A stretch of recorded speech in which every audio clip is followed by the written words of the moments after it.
আজকে মুহাম্মদের 12টা বাজিয়ে ছাড়াবো। এত সাহস মুহাম্মদ পায় কোত্থেকে? আমার স্বামীর বিরুদ্ধে কোরআনের আয়াত বানায়।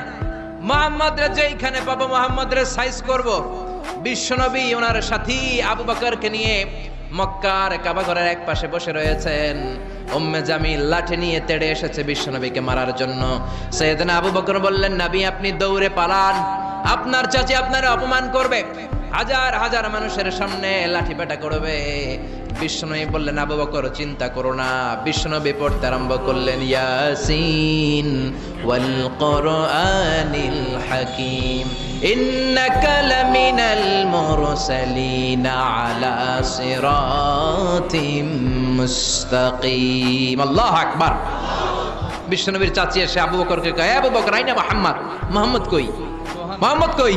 কিন্তু মুহাম্মদ পাশেই বসা আছে না নাই? বিশ্বনবীর চাচির চোখটারে